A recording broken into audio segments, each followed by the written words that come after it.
सभी को जय भीम जय मूल्यवासी। एमएनटी न्यूज नेटवर्क में फिर से एक बार आप सभी का स्वागत है। जैसा कि आप जानते हैं कि इस पूरे हफ्ते में एमएनटी न्यूज नेटवर्क की ओर से तथागत बुद्ध विचार महोत्सव का आयोजन किया गया है और पिछले 24 तारीख से 30 तारीख तक ये जो पूरा सप्ताह है, ये पूरा सप्ताह में बुद्ध विचारों के ऊपर एक महोत्सव के तहत अलग अलग उनके जो पहलू थे, वैचारिक पहलू थे, उस पहलू के ऊपर हम चर्चाएं कर रहे हैं। और इसी चर्चा सत्र के अंतर्गत हम लोगों ने अलग अलग जो विषय थे बुद्धा और उनकी विचारधारा से रिलेटेड उन विषयों को चुना था और उन विषयों के माध्यम से हम लोग जन जागृति के तहत एमएनटी न्यूज नेटवर्क के माध्यम से हर रोज रात्रि 8:30 बजे हम इस पर चर्चा कर रहे हैं। अब अभी तक जो विषय इसमें लिए गए थे वो थे एक लक्ष्य के प्रति, एक लक्ष्य के लिए समर्पित युवा सिद्धार्थ से तथागत बुद्ध तक, इस पर हमने पहले दिन चर्चा की। दूसरे दिन नारी समता के बारे में उनका जो दर्शन था उसके बारे में चर्चा की। उसके बारे में उनके आरोग्य दर्शन के बारे में भी चर्चा की। और उसके बाद विश्व के प्रथम मिशनरी प्रचारक तंत्र भिक्खु संघ का निर्माण, ब्राह्मणवाद के विरुद्ध क्रांति का आंदोलन, इस विषय पर भी विचार मंथन हुआ। और कल जो विषय था वह विषय था कि भारत का इतिहास और कुछ नहीं, बुद्धवाद और ब्राह्मणवाद के बीच संघर्ष का इतिहास है। ये जो डॉक्टर बाबा साहब अम्बेडकर का कथन था उसके ऊपर कल चर्चा हुई। और आज का जो विषय है वह विषय हम जिस पर आज हम चर्चा करने जा रहे हैं वह है तथागत बुद्ध का ज्ञान प्राप्ति का दर्शन, ब्राह्मणी व्यवस्था से टकराव। यह विषय आज हम चर्चा कर रहे हैं और इस विषय पर हमारे साथ में जो वक्तागण जुड़े हैं वे मूल्यवासी एसआर मौर्य जी जुड़े हैं, जो पूर्व राष्ट्रीय अध्यक्ष है बामसेफ से। मूल्यवासी मंगेश दहीवले जी जुड़े हैं, सामाजिक चिंतक एवं लेखक है। और मूल्यवासी प्रोफेसर रवि कामले जी, जो सेवानिवृत्त प्रोफेसर है सरदार पटेल कॉलेज चंद्रपुर से, वे भी हमारे साथ में जुड़ रहे हैं। उनका कुछ इंटरनेट का प्रॉब्लम चल रहा है, लेकिन वो जल्दी हमारे साथ में जुड़ेंगे और हम उनके साथ गुफ्तगू करेंगे। तो आज का जो ये विषय है तथागत बुद्ध का ज्ञान प्राप्ति का दर्शन, ब्राह्मणी व्यवस्था से टकराव। तो बुद्धा का ज्ञान प्राप्ति के बाद में जो ओवरऑल उनका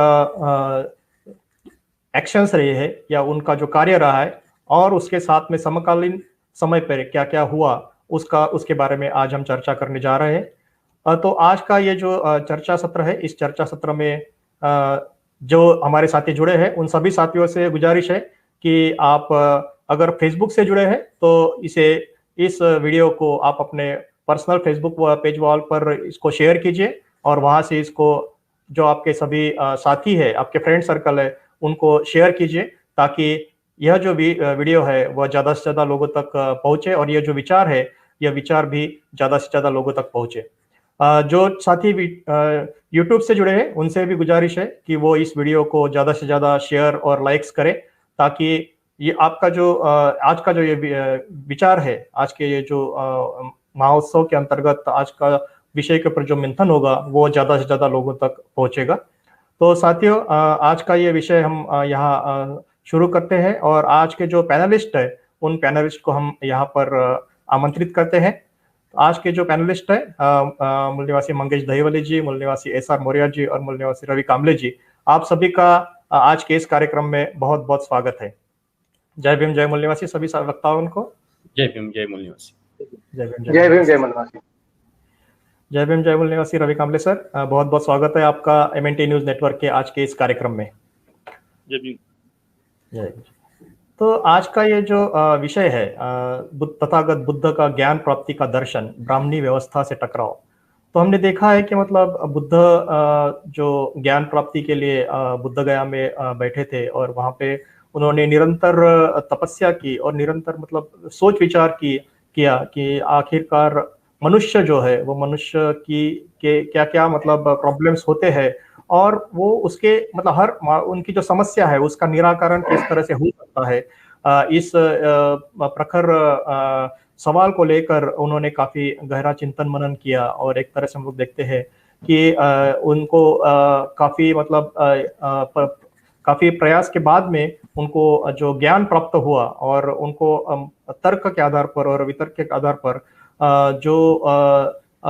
उस समय की जो समकालीन व्यवस्था थी, उस व्यवस्था के तहत मनुष्य इसको प्राधान रखते हुए, मतलब मनुष्य को ज्यादा प्राधान्य देते हुए मनुष्य ने मनुष्य जैसे कैसे बर्ताव करना चाहिए, या मनुष्य को उन्होंने इंपॉर्टेंस देते हुए अपनी जो पूरी विचारधारा है या अपना जो पूरा ज्ञान है वो मनुष्य के ऊपर केंद्रित किया है। तो हम लोग आज के इस विषय पर मतलब इसको थोड़ा अलग अलग भागों में बांटने की कोशिश करेंगे। सबसे पहला जो ये था कि हम सबसे पहले ये जानने की कोशिश करते हैं कि बुद्धा को ज्ञान प्राप्त करने के पहले की जो व्यवस्था थी या सामाजिक स्थान था, वो सामाजिक स्थान के बारे में सबसे पहले हम जानना चाहेंगे। तो मैं सबसे पहले मूल्यवासी रवि कामले सर से गुजारिश करूंगा कि बुद्धा के ज्ञान प्राप्ति के पहले जो सामाजिक व्यवस्था थी, जिस तरह से मतलब समाज या मनुष्य जीवन यापन करता था, वो उस समय पे क्या व्यवस्था थी या किस तरह की व्यवस्था के अंतर्गत मनुष्य जीवन यापन कर रहा था, इसके बारे में थोड़ा हमारे दर्शकों को बताइए। रवि कामले सर। भगवान बुद्ध को बुद्धत्व प्राप्त होने के पहले वो बोधिसत्व थे। बोधिसत्व सिद्धार्थ गौतम। बोधिसत्व सिद्धार्थ गौतम के उनके पूर्व, उनके जन्म के पहले आज जो अपने को स्थिति दिख रही, वैसे ही कम ज्यादा स्थिति उस समय में भी थी, उसका सिर्फ नाम बदला था। आज जिसको अपन हिंदू धर्म, ब्राह्मणी धर्म बोलते, तो इस तरह का उनका जो यानी बहुत सालों से उनका वैसे ही चल रहा था। अंधश्रद्धा, अंधरूढ़ी, अंध परंपरा, अवतारवाद, असमानता, और ये जो चीजें है ये बुद्ध के पहले ही चल रही थी, और इसलिए बुद्ध को क्रांति करने की गरज पड़ी। आज जो अपन देखते हैं, आज भी हम देखते हैं कि बहुत सारी जगह हमको असमानता दिखती है। बौद्ध धर्म के बाहर में कुछ धर्म में जो असमानता हमको दिखती है, तो ये बुद्ध के जन्म के पूर्व में भी थी। असमानता पूर्व में थी, अंधश्रद्धा पूर्व में थी, अवतारवाद, कर्मकांड, अलौकिकवाद, चमत्कार, ये सब चीजें बुद्ध के पहले थी। और बुद्ध को इसके लिए ही जो सत्य क्या है, सत्य के लिए उनको यानी नया मार्ग शोधना पड़ा, उनको खोजना पड़ा, क्योंकि बुद्ध जो है वो सरल, निष्कपट, संत हृदय व्यक्ति थे, और वो ये समझते थे कि जो हो रहा, जो चल रहा, ये बराबर नहीं है। और इसके वजह से जो पूर्व परिस्थिति थी भगवान बुद्ध के जन्म के पूर्व या उनके बुद्धत्व के पूर्व, तो ये सब चीजें जो थी ये यानी बहुत ज्यादा गलत थी। इसके वजह से बुद्ध को ये एक बहुत बड़ी क्रांति करनी पड़ी। बहुत बहुत पहले जो अपन बोलेंगे, जहाँ यानी मनुष्य मात्र का विकास नहीं हुआ था, उनके मन का विकास नहीं हुआ था, उनके ब्रेन का विकास नहीं हुआ था, और वो सब अटपटी चीजों में वो मग्न थे। यानी चमत्कार, अलौकिकवाद, कर्मकांड, नरबड़ी, पशुबड़ी, अश्वमेध यज्ञ, ये जो चीजें ही, या फिर गंगा में स्नान करने से पाप का क्षालन हो जाता है। चातुर्वर्ण था प्रामुख्यता से, कि एक वर्ण ऊंचा, ब्राह्मण है, क्षत्रिय है, वैश्य है और शूद्र है। उसके बाद में सब जाति पोट जाति में ये सब लोगों को बांटा गया था। यानी प्रामुख्यता से असमानता जो थी, अन्याय जो था, ये बहुत ज्यादा मात्रा में बुद्ध के जन्म के पूर्व उस समय में था। और इसलिए बुद्ध को एक महान क्रांति करनी पड़ी, और जिसको हम धम्म बोलते हैं। बुद्ध की क्रांति या नहीं धम्म, लेकिन उसके पूर्व की जो अवस्था थी वो बहुत ज्यादा खराब थी, इसलिए भगवान बुद्ध को क्रांति करनी पड़ी। जी बहुत बहुत धन्यवाद सर। आपने जो बुद्ध की जो समकालीन परिस्थिति, बुद्ध के ज्ञान प्राप्ति के पहले या बुद्ध के जन्म के पहले जो व्यवस्था थी, वो व्यवस्था के बारे में आपने प्रकाश डाला। और जो एक तरह से मतलब कहा जाता है कि जो असमानतावादी व्यवस्था थी, वो असमानतावादी व्यवस्था के शिकार वहाँ के लोग, मतलब भारत के लोग तब हुए। और उसी का कारण था कि मतलब बुद्धा को भी इस पर विचार करने के लिए प्रेरित किया गया कि आखिर यह क्यों इस तरह का जो बर्ताव है या इस तरह के विचार है, जो मनुष्य है वो मनुष्य इस तरह के विचार क्यों करता है, और उसके कारण शोधने का उन्होंने प्रयास किया। तो हम उसके बाद मंगेश जी की तरफ जाते हैं। तो मंगेश जी से ये जानना चाहेंगे कि मतलब बुद्धा का जो ये ज्ञान प्राप्ति का दर्शन है, उसको हम किस तरह से, मतलब आप दर्शकों को बताना चाहेंगे कि मतलब उनका ये ज्ञान प्राप्ति करने का मतलब एक्चुअली उनका किस तरह से, या क्या एक्चुअली ज्ञान दर्शन हुआ उनको, वो किस तरह से मतलब बताना चाहेंगे आप मंगेश जी? मुझे ऐसा लगता है कि जो बुद्ध के समय का जो भारत था, जो रवि साहब ने बहुत अच्छी तरह से बताया, उस समय को जैसे बाबा साहब ने बोला कि ये एक डार्क एज था। और इसकी जो तुलना है वो बाबा साहब ने जो फ्रांस में जो एंशियंट रेजिम था उसके साथ की, और बोला कि जो बुद्ध ने क्रांति की वो बहुत बड़ी क्रांति थी। एक मतलब जैसे एक अंधकार को नष्ट करके भगवान बुद्ध ने एक नया प्रकाश इस दुनिया में लाया है। तो अभी भगवान बुद्ध को ज्ञान प्राप्ति हुई, मतलब क्या हुआ, ये तो बड़ा गंभीर विषय है, क्योंकि वो बोधि वृक्ष के नीचे क्या हुआ क्या नहीं, उसके बहुत सारी उसके बारे में बहुत सारी बातें कही जाती है। लेकिन एक बहुत महत्वपूर्ण बात है कि भगवान बुद्ध को ज्ञान की प्राप्ति के पूर्व रात्र 5 प्रकार के सपने भगवान बुद्ध को आए, और भगवान बुद्ध ने उसको लिख के रखा। पाली में इसका उल्लेख आता है 5 सप्तों का, और बुद्ध और उनका धम्म में बाबा साहब ने लिख के रखा है कि बोधि के पूर्व बुद्ध को 5 सपने आए। लेकिन वो 5 सपनों का डिटेल्स सिर्फ अपने को ग्रंथों में मिलता है। तो जो 5 सपने भगवान बुद्ध के, मतलब भगवान बुद्ध का जो विजन था ज्ञान प्राप्ति के पूर्व, वो हमें समझना बहुत जरूरी है। और मुझे ऐसा लगता है कि अगर हम भगवान बुद्ध के वो 5 सपनों को समझ सके तो बहुत सारी चीजें हमें आगे क्लियर हो सकती है। तो पहला सपना जो भगवान बुद्ध का आया था कि उनको जम्बू द्वीप दिखा सपने में, और भगवान बुद्ध ऐसे लेटे थे, हिमालय को तकिया बनाई हुई थी, और उनके जो पैर थे वो बंगाल के उपसागर में थे, और दोनों हाथ उनके दोनों बाजू में थे। तो इस सपने को हम लोग इस प्रकार इंटरप्रेट कर सकते हैं कि भगवान बुद्ध का जो धम्म है, जो कोई विचारधारा है, वो पूरे जम्बूद्वीप में ही, क्योंकि उस वक्त की अगर हम लोग भौगोलिक जानकारी देखेंगे तो केवल जम्बूद्वीप के बारे में लोगों को ज्यादा जानकारी थी। तो ये एक जम्बूद्वीप में, मतलब मेरी जो विचारधारा है वो पूरी तरह से फैले, इसका हम इंटरप्रिटेशन कर सकते हैं पहले सपने का। दूसरा जो सपना है, बहुत महत्वपूर्ण सपना है कि भगवान लेटे हुए हैं और उनके नाभि से एक वृक्ष निकलता है और वो आसमान की तरफ जाता है। इसका मतलब कि दुनिया में जो है वो बड़े विचार क्रांति की शुरुआत, अगुवाई होने वाली है। ये हम दूसरे सपने का मतलब निकाल सकते हैं। तीसरा सपना बहुत महत्वपूर्ण है कि भगवान बुद्ध बैठे हैं और उनके पास, उनके पैर के पास सामने बहुत सारे लोग आ रहे हैं जो सफेद कपड़े पहने हुए हैं। उस वक्त की अगर हम लोग परिस्थिति देखेंगे तो जो कॉमन मास है उसके लिए स्पिरिचुअलिटी के दरवाजे जो थे खुले नहीं थे।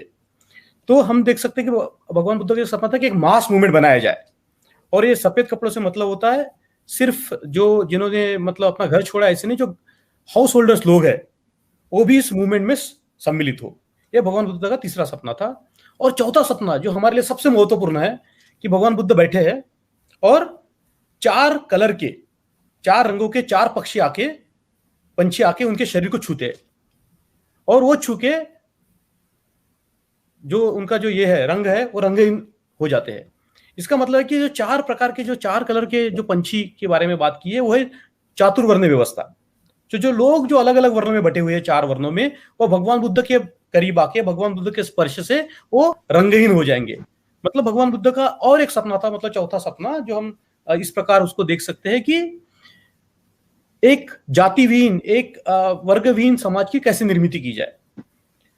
और पांचवा भगवान बुद्ध का एक सपना था कि दुनिया में कितनी भी कठिनाइयां हो, कितनी भी दलदल हो, भगवान बुद्ध वो दलदल से चलते आ रहे हैं 5वें सपने में, और भगवान का जो शरीर है, बुद्ध का जो शरीर है वो मलिन नहीं हो रहा है, उनके ऊपर एक छींटा भी नहीं मतलब गिर रहा है, जब वो बड़े गंदगी से भी बाहर निकल रहे।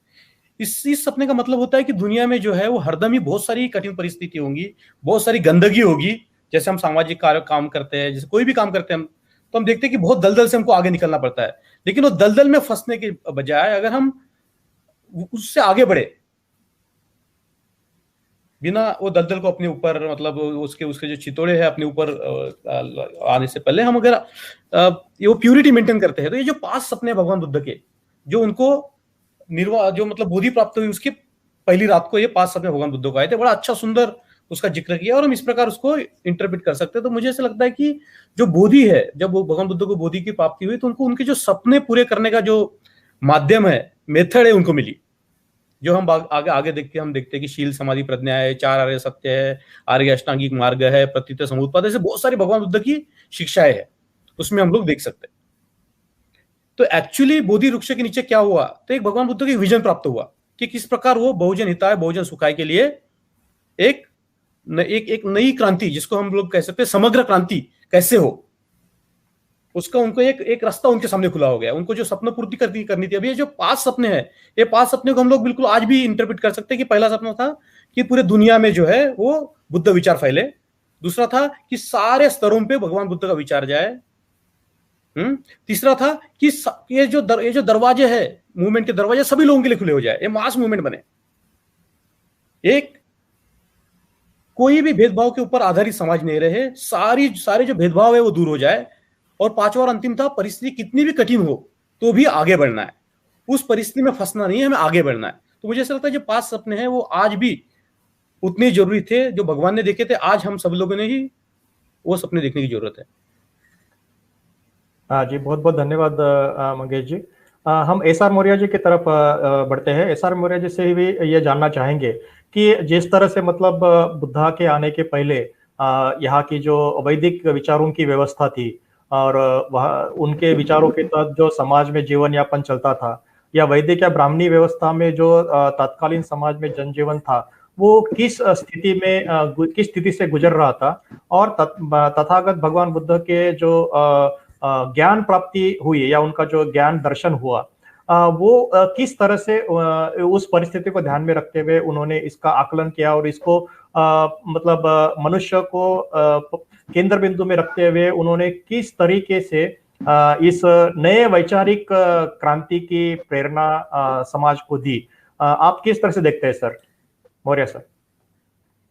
आशीष, एक चीज तो आप जानते हो कि मैं साइंस और इंजीनियरिंग का स्कॉलर हूँ, तो मेरा सोशल साइंसेस का बैकग्राउंड नहीं है, लेकिन बाबा साहब को समझने के लिए मैंने सारे सोशल साइंसेस पढ़े हैं।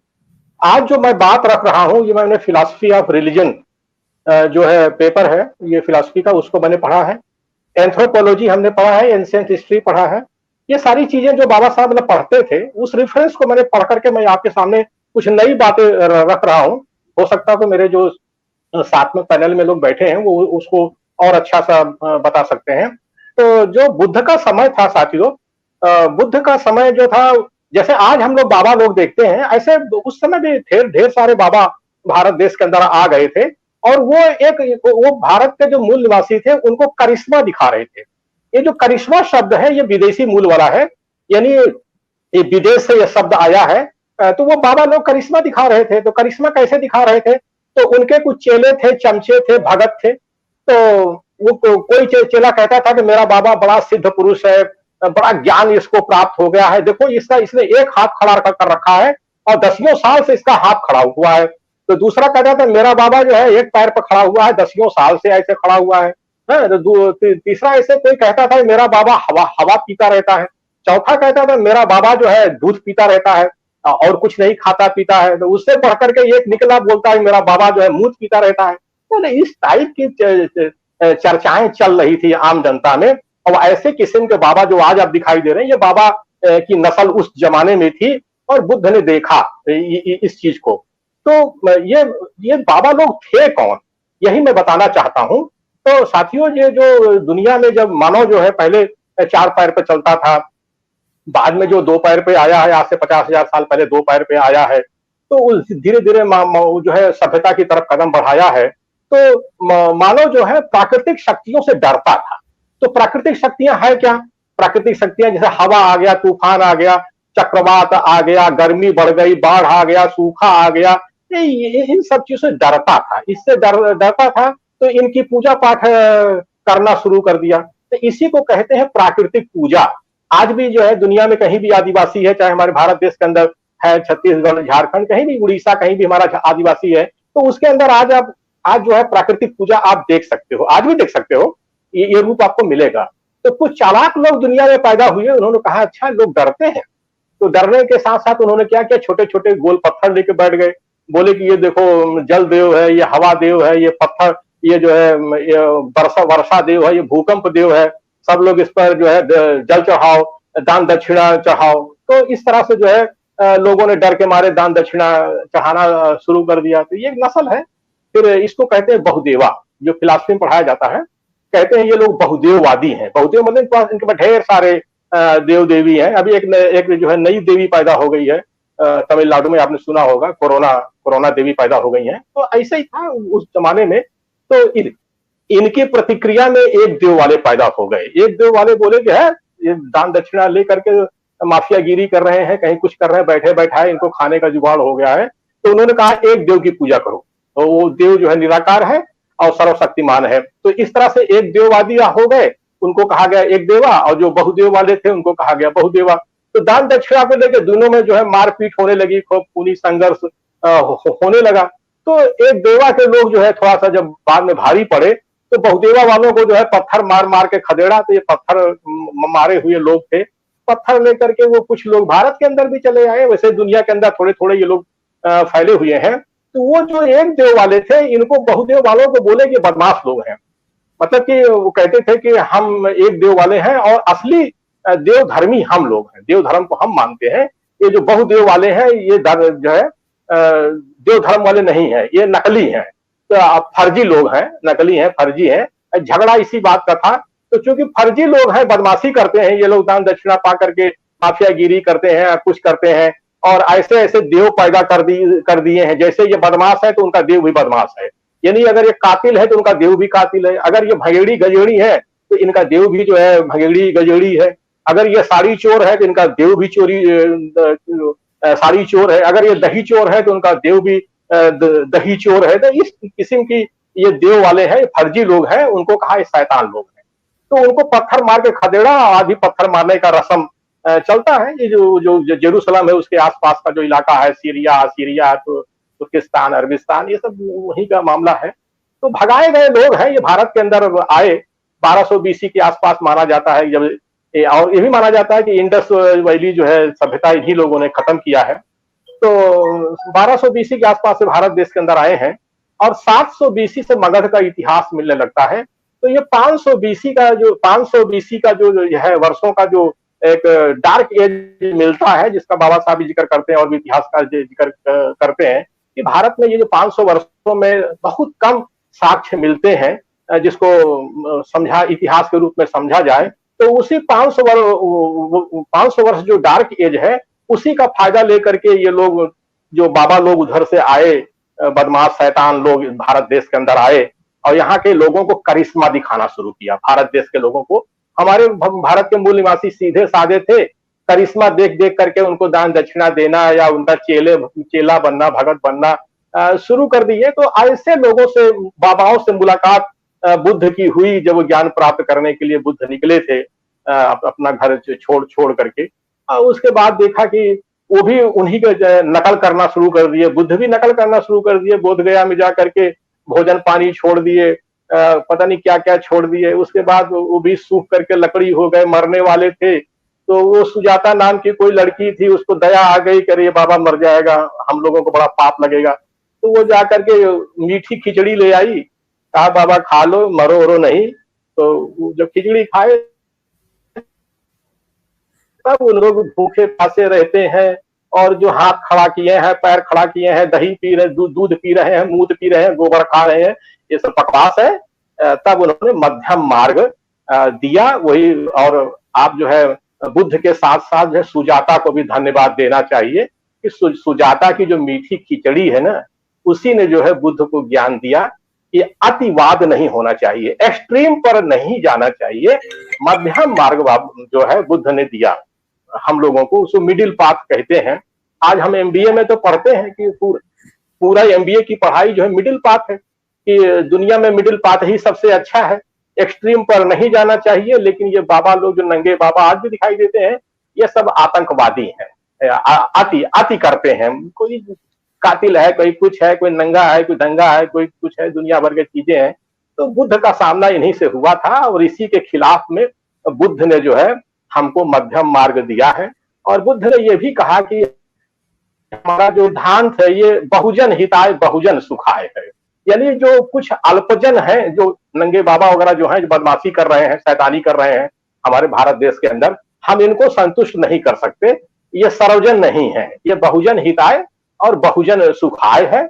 और उसके बाद बुद्ध ने कहा था अपदीपो भव, मतलब अपना मालिक स्वयं बनो। तो आज हम डेमोक्रेसी को लेकर के क्या पढ़ते हैं, यही तो पढ़ते हैं ना कि डेमोक्रेसी में वोटर महान होता है, वोटर ही सब कुछ है, वोटर के अंदर ताकत है।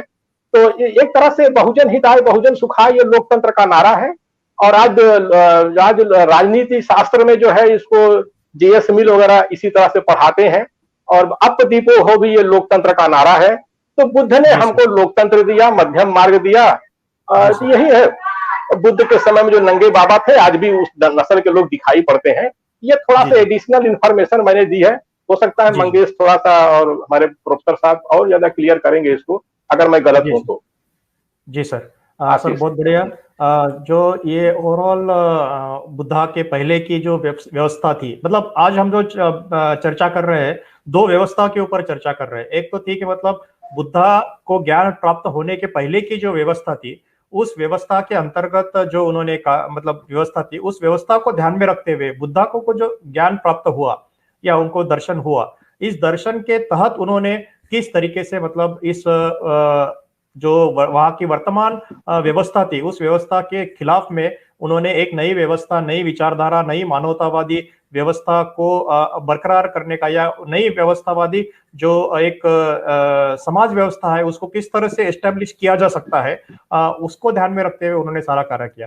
तो मैं प्रोफेसर रवि कामरे साहब की तरफ आऊंगा कि ये जो बुद्धा के पहले वैदिक व्यवस्था या ब्राह्मणी व्यवस्था का जो जिक्र मौर्य सर ने किया, तो इस व्यवस्था को ध्यान में रखते हुए, मतलब इस व्यवस्था के अंतर्गत जो सारे ग्रंथ बने हुए हैं, जो वेद सारे लिखे गए हैं, या उसमें जो स्मृतियां लिखी गई है, उसमें हम लोग देखते हैं कि मतलब एक तरह से एक कुछ व्यक्ति वाद का वहां पर जिक्र हुआ है और व्यक्ति केंद्रित वो सारी व्यवस्था थी।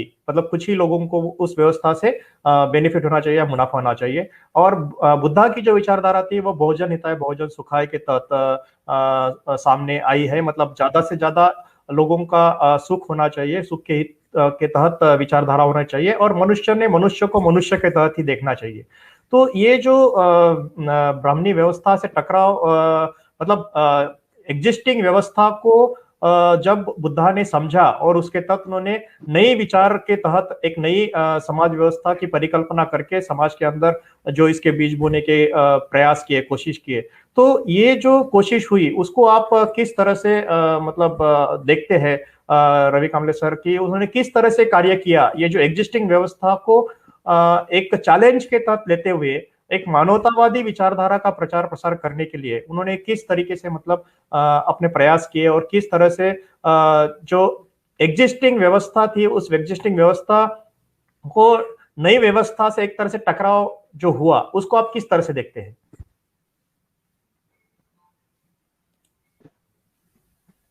प्रभु सूत्र में सुविजानो भव होती अविजानो पराभव, सुविजानो भव होती अविजानो पराभव, धम्म कामो भव होती धम्म देसी पराभव।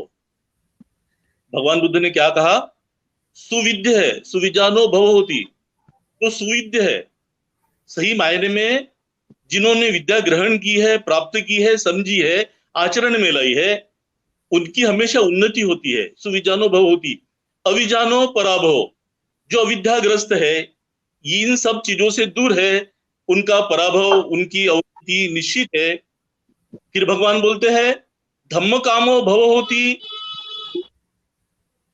जो धम्म के कार्य में, जो सत्य के कार्य में, जो मानव कल्याण के को यानी खुद को तो लगा देता है, उसकी तो हमेशा उन्नति होती है।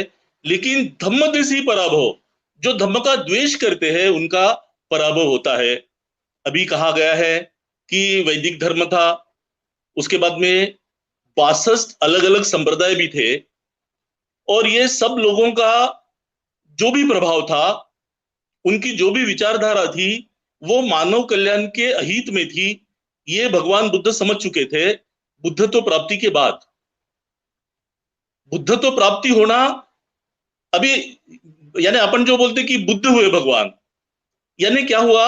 भगवान बुद्ध को संपूर्ण ज्ञान प्राप्त हुआ, जो चीज वो जानना चाहते थे, जिनके लिए उन्होंने घर बार अपना राज्य त्याग किया था, जिस प्रश्न को लेके वो निकल पड़े थे, जिसके बारे में उन्होंने चिंतन मनन किया, संशोधन किया, उनका जवाब उनको मिल गया था। और उनका जो जवाब है, जिनको अपन सर्वश्रेष्ठ ज्ञान बोलते हैं, तो ये सर्वश्रेष्ठ ज्ञान, इसी को बुद्धत्व बोलते हैं, इसी को इनलाइटमेंट बोलते हैं। और जिनको ये इनलाइटमेंट प्राप्त हुआ वो बुद्ध हुए।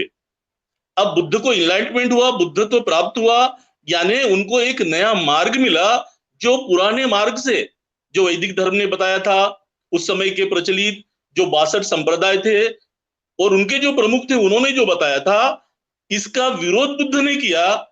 लेकिन विरोध करने का जो बुद्ध का तरीका था वो बड़ा सहज था, बड़ा ही अच्छा था। हम देखते हैं बुद्ध उन्होंने कभी किसी से झगड़ा नहीं किया। यानी मैं बोलता हूं, ये मत आपको मानना ही पड़ेगा, ये बुद्ध ने कभी नहीं बोला। जब जब भगवान के पास में कोई आते थे, भगवान बुद्ध उनकी समस्या जान लेते थे और बड़े प्यार से उनको समझाते थे। एक ब्राह्मण आया, पहले तो भगवान बुद्ध को तुच्छित नजर से देखने लगा, गलत नजर से देखने लगा, उनका अपमान करने लगा। फिर भी भगवान शांत थे। उनको बोला, मित्र बैठ। और बैठने के बाद बोलते कि क्या है, तो इस तरह से जो मेरे साथ व्यवहार कर रहा, ऐसा क्यों? वो बता रहा था, नहीं, बोले मैं ब्राह्मण हूं, ब्राह्मण सर्वश्रेष्ठ है। बोले फिर तुम्हारे बाद कोई आता होगा? बोले हमारे बाद आता, ब्राह्मण के बाद क्षत्रिय है, उसके बाद वैश्य है, और उसके बाद तो शूद्र है। शूद्र यानी सबसे नीच, जो हमारे आसपास भी नहीं भटक सकते।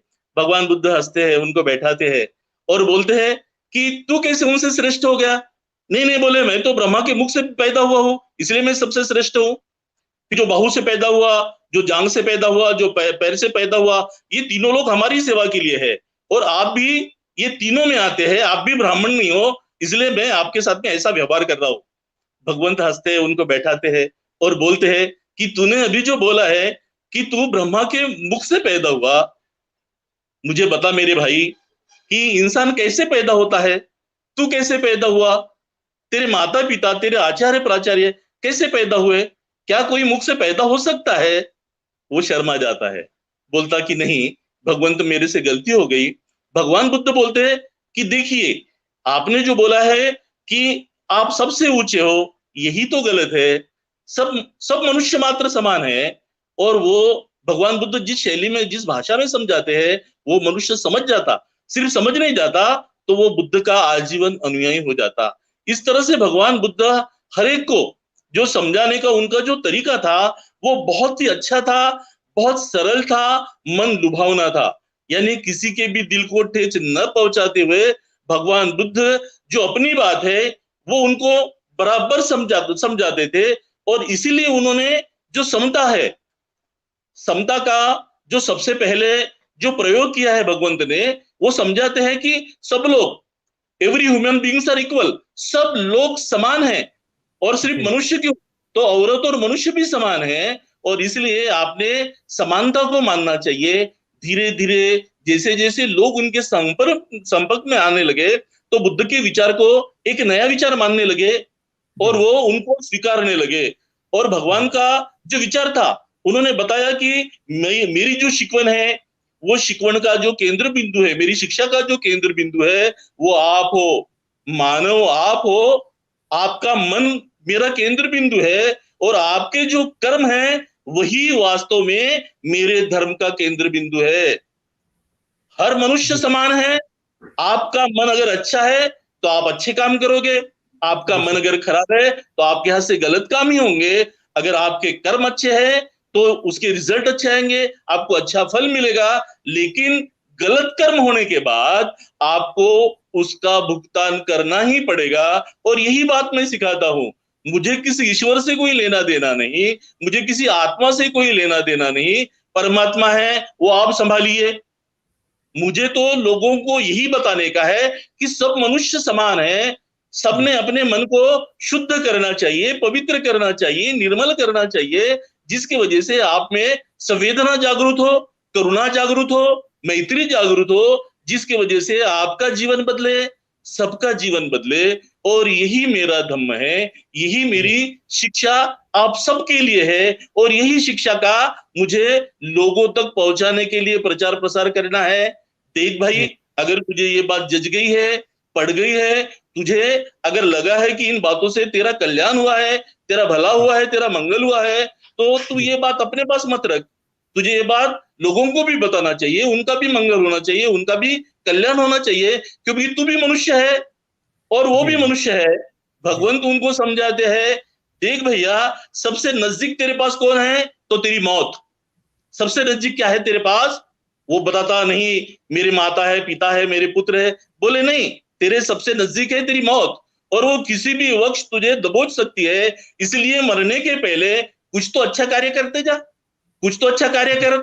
और लोगों को भी ये बात पटने लगी, और धीरे धीरे उन्होंने अपनी जो बात है, पहले तो बता दिया कि भैया देख, मैं बताता हूं कि सब अनित्य है, कोई चीज यहाँ परमानेंट नहीं। कुछ संप्रदाय वाले आए और बोले कि नहीं, हमारे जो ईश्वर है, जिन्होंने सृष्टि की निर्मित की है, वो तो हमेशा रहने वाले हैं, हमारे ईश्वर तो कभी मरने वाले नहीं, वो तो अमर है। भगवंत बोलते नहीं, दुनिया में ऐसी कोई चीज नहीं, सब अनित्य है, सब बदलने वाली है, सब परिवर्तनशील है। तुम भी बदलोगे, मैं भी बदलूंगा, दुनिया भी बदलेंगी, इसलिए नित्य कुछ नहीं। इसलिए तू जो बोल रहा कि तेरा ईश्वर नित्य है, तेरा कोई भगवान नित्य है, तू गलत समझ रहा है। सब अनित्य है, सब मानव समाज है, सब मानव समान है, सब अनित्य है।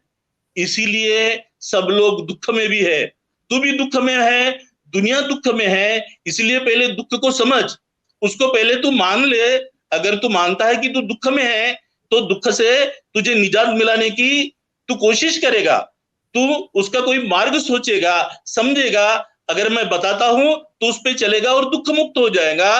वही मार्ग मैंने तुझे बताया है, और यही मार्ग है जिसे मैं मध्यम मार्ग बोलता हूं, जो किस सती को नहीं मानता। ये बीच वाला मार्ग, थोड़ा कंक्लूडिंग की तरफ है। ओके, बीच वाला मार्ग है, जिसे आप समझिए, आप दुख से मुक्त हो जाइए। और आप ही मत दुख से मुक्त हो, आपके परिवार के जो सदस्य है, आपके मित्र है, आपके आप्त है, आपके जो भी आपके नजदीक आते हैं, उनको भी तो दुख से मुक्त होना है। इसलिए मैं जो बताता हूं, ये जो विचार है, ये विचारों में कहीं अंधश्रद्धा नहीं, कहीं कर्मकांड नहीं, कहीं आत्मा परमात्मा का नाम नहीं, लवलेश नहीं। इसको आप समझिए और इस मध्यम मार्ग को आप आचरण में लाइए। ऐसा भगवंत उस समय बताते थे, लोग मानते थे, और सबको ये बात पटती भी थी, समझती भी थी, अच्छी भी लगती थी। और इसलिए वो खुद, अब तो भगवान ने इनको बताया और ये खुद प्रचार के लिए निकल गए। धीरे धीरे भिक्षु बने, भिक्षु का संघ बना, और ये प्रचार प्रसार। इसलिए देखिए, 33 करोड़ देवी देवता एक धर्म के हैं, अपने को मालूम है। क्या कहीं भारत के बाहर उनके धर्म का नाम निशान दिखता है? नहीं। बुद्ध तो अकेले थे, फिर भी बुद्ध का धर्म आज दुनिया भर में पहुंचा। अनेक बौद्ध राष्ट्र है, क्यों बने, कैसे बने? तो इसी मार्ग से बने हैं। इसलिए ये मार्ग अतुलनीय है। आप सबको मुझे इसको फॉलो करना चाहिए। जी सर, हम आपकी तरफ फिर आएंगे इस विषय को लेकर और इस बात को आगे बढ़ाएंगे। अब हम मंगेश जी की तरफ बढ़ना चाहेंगे। मंगेश जी, हम आपसे जानना चाहेंगे कि ये जो बुद्ध को ज्ञान प्राप्ति हुई और उनको जो ये ज्ञान दर्शन हुआ, तो उनका ऐसा मानना था कि मतलब ये जो है, मुझे जो ज्ञान प्राप्त हुआ है, मुझे जो बुद्धत्व का मतलब प्राप्तता हुई है, यह बुद्धत्व हर किसी को भी प्राप्त हो सकता है, या फिर वो ऐसे बुद्ध और भी बन सकते हैं, इस तरह का उनका कहना था। लेकिन इसके विपरीत जो ब्राह्मणी विचार है, वो मतलब किस तरह से देखते थे बुद्धा के इस विचार को कि मतलब हर मनुष्य जो है वो प्रयास कर सकता है ये बुद्धत्व की तरफ जाने का, या इसको मानवता की जो मानवतावादी विचारधारा है, मनुष्य को समझने की जो विचारधारा है, इन सारे विचारों को मतलब हर कोई कोशिश कर सकता है, हर कोई इसका इम्प्लीमेंट अपना सकता है और दूसरों को भी इस तरह से बनाया जा सकता है। तो ये दो मतलब बुद्धा के विचार और ब्राह्मणों के विचार, इसके बारे में थोड़ा स्पष्टीकरण आपसे चाहेंगे सर। बड़ा अच्छा सवाल है आशीष भाई। जैसे कि आपने जो ये विषय रखा है कि ब्राह्मणी व्यवस्था से टकराव, इसी में जो बुद्ध को जो ज्ञान प्राप्त हुआ था, और उसके पश्चात भगवान बुद्ध ने एक प्रकार का एक आंदोलन ब्राह्मणवाद के खिलाफ छेड़ दिया। तो जैसे कि रवि भाई साहब ने कहा, ऐसे बहुत सारे भगवान बुद्ध ने उपदेश दिए, जिसमें उन्होंने बहुत सारी चीजें बताई। उसमें से जो महत्वपूर्ण बात थी, दुनिया के इतिहास, मतलब उस वक्त के इतिहास में, दुनिया के इतिहास में पहली बार ऐसा हुआ कि भगवान बुद्ध ने बताया कि सब जो मानव है वो एक समान है, इक्वालिटी। और उन्होंने बताया कि दुनिया में कहीं भी मनुष्य में जाति नहीं होती है। वनस्पतियों में जाति हो सकती है, प्राणियों में जाति हो सकती है, लेकिन इंसानों में जाति नहीं हो सकती। ये बहुत बड़ा रेडिकल थॉट, रेडिकल इक्वालिटी देने वाला पहला इंसान जो था, वैश्विक विचार देने वाला, वो भगवान बुद्ध था। उसके बाद हम देखते हैं कि जो ब्राह्मण लोगों के साथ उनका जो टकराव हुआ, ब्राह्मण बोलते थे कि हम श्रेष्ठ हैं, तो भगवान ने कहा, वसल सूत्र में बहुत अच्छे से बात की, बाबा साहब ने इसका बहुत अच्छा जिक्र किया है, वसल सूत्र का जिक्र किया है, तेविज्य सूत्र का जिक्र किया है, जिसमें बहुत, जिसको हम बोलेंगे घनाघाती जो आघात है वो ब्राह्मणी व्यवस्था के ऊपर भगवान बुद्ध ने किया। वसल सूत्र में भगवान बुद्ध बोलते हैं कि न जच्चा वत्सल होती, न जच्चा होती ब्राह्मणों, कम्मुन्ना वत्सल होती, कम्मुन्ना होती ब्राह्मणों। इसका मतलब है कि कोई भी जो आदमी है, कोई भी इंसान है, वो जन्म से उसका उसका उसका उसका मापदंड नहीं ठहराया जाता। वो कितना बड़ा है, वो कौन है, इसकी कोई टेस्ट जन्म से नहीं ठहराई जाती। जन्म से कोई बड़ा है छोटा नहीं होता, तो कर्म से होता है। तो उसके पहले जो कर्म सिद्धांत था वो ऐसे था कि आप एक पर्टिकुलर जाति में, एक पर्टिकुलर तबके में पैदा हुए हैं क्योंकि आपका कर्म खराब है, आपका जो कर्म है वो पाप कर्म था, इसलिए आप इस पर्टिकुलर जाति में, इस पर्टिकुलर समाज में पैदा हुए हैं। भगवान बुद्ध ने इसको उल्टा कर दिया। उन्होंने बोला कि जन्म से कोई बड़ा या ऊंचा नहीं होता है, वो अपने कर्मों से होता है। आगन्य सूत्र में बहुत सुंदर बात भगवान बुद्ध ने कही है कि जो समाज व्यवस्था है वो किस प्रकार प्राइवेट प्रॉपर्टी आई, किस प्रकार लोग स्वार्थी बने, इसका बहुत सुंदर विश्लेषण भगवान बुद्ध ने समाज का किया है। उसमें भगवान बुद्ध ने कहीं भी चातुर्वर्ण कैसे आया इसका जिक्र नहीं किया है। जैसे हम लोग देखते हैं ऋग्वेदिक भारत को, जैसे कि मतलब भगवान बुद्ध की जो पीछे का जो बैकग्राउंड था वो था ऋग्वेदिक भारत। ऋग्वेदिक भारत में ऐसा था कि जो इक्वालिटी थी, इक्वालिटी जीरो थी, स्त्री पुरुष असमानता थी। और ऋग्वेद में कहा गया था कि जो एक पुरुष था, उस पुरुष से सारे जो वर्ण की व्यवस्था हुई। भगवान बुद्ध ने उस बात का खंडन किया। भगवान बुद्ध ने बात की कि आप जिस ब्रह्मा की बात कर रहे हैं कि ब्रह्मा के मुंह से ये पैदा हुआ, उसके मुंह से ये पैदा हुआ, तो भगवान बुद्ध ने बहुत सुंदर बात कही तेविज्य सूत्र में। उन्होंने पूछा कि क्या आपके बाप ने, आपने ब्रह्मा को देखा? तो उत्तर था नहीं। आपके बाप ने देखा? बोले नहीं। आपके बाप ने देखा ब्रह्मा को? बोले नहीं। तो बोले अगर 7 पीढ़ियों तक किसी ने ब्रह्मा को देखा नहीं तो आप अंधे लोगों की फौज हो, आप अंधे लोगों की फौज हो। और भगवान बुद्ध ने यहां तक क्रिटिसिज्म किया, जो बाद में अपने को फुले साहब के पास दिखता है, कि अगर ब्राह्मण अगर मुख से पैदा होते हैं तो क्या ब्राह्मणों की जो मतलब जो ब्रह्मा का जो मुंह है उसमें जो सब जो औरत अपनी जो बहनें होती है उनको जो नियम लागू होते हैं उनको लागू है क्या? उनको पीरियड्स आते हैं क्या? ब्रह्मा के मुंह को पीरियड्स आते हैं क्या? बहुत बड़ी बड़ी बातें जो बड़ी मतलब उस समाज के ऊपर बहुत गहन टीका करने का काम भगवान ने किया। तो मुझे ऐसे लगता है कि जो बाबा साहब ने जिस सूत्रों का जिक्र किया है रिवॉल्यूशन एंड काउंटर रिवॉल्यूशन में, जो बातें बाबा साहब ने कही है, जो टकराव की बातें की है, तो बहुत बड़ा टकराव हुआ। यहां तक टकराव हुआ कि हमारी जो उस जमाने में जो हम लोग इसको देख सकते हैं, 2 संस्कृतियों का इसको हम लोग देख सकते हैं। एक जो बोलते टकराव हुआ। भगवान बुद्ध के पहले भी एक संस्कृति थी, शमन संस्कृति। और शमन का मतलब होता है जो श्रम करने वाला समाज। और एक था ब्राह्मण। ब्राह्मण का मतलब होता है मंत्र उच्चारण करना, यज्ञ करना, याग करना।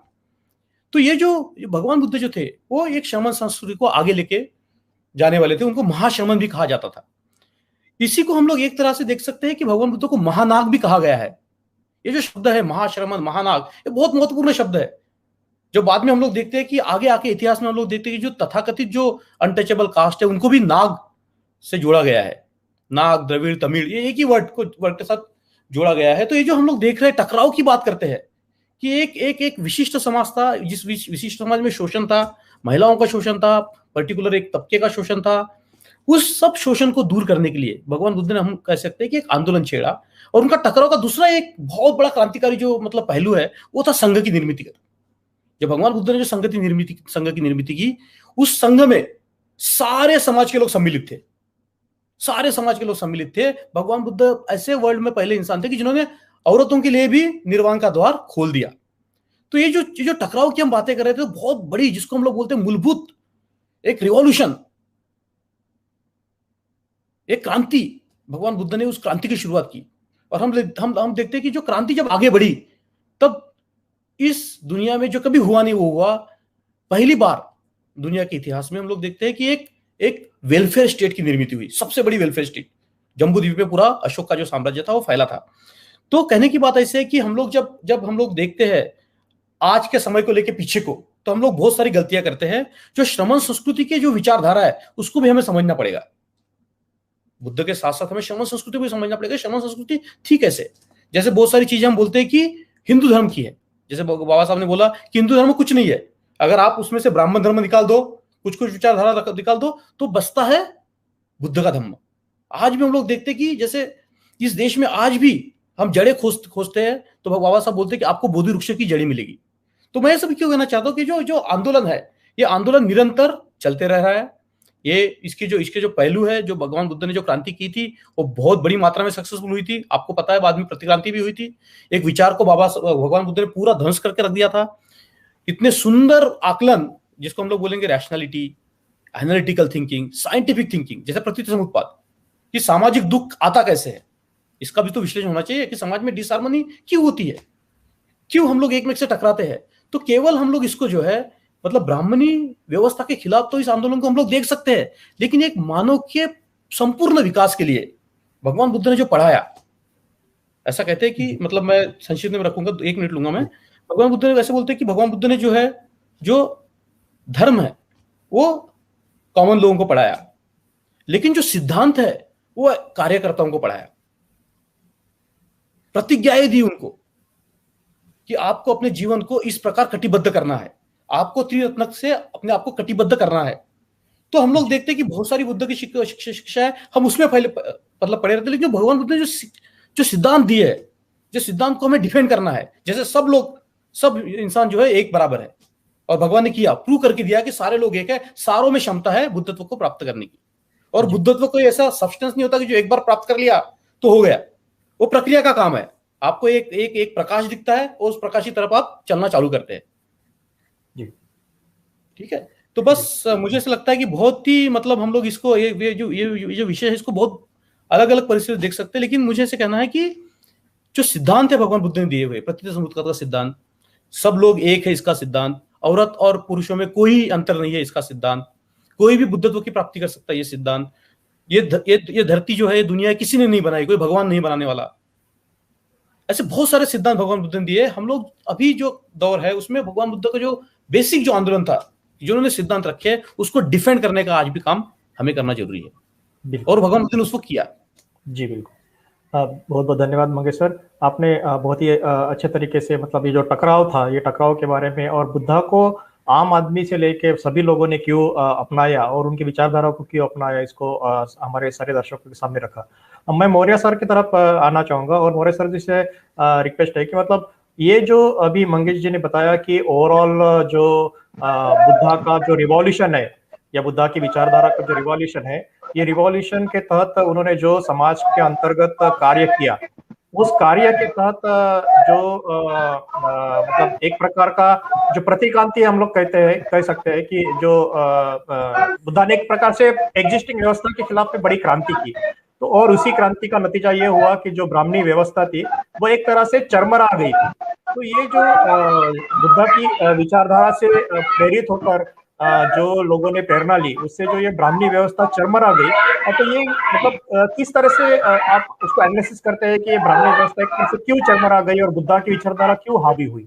मौर्य सर।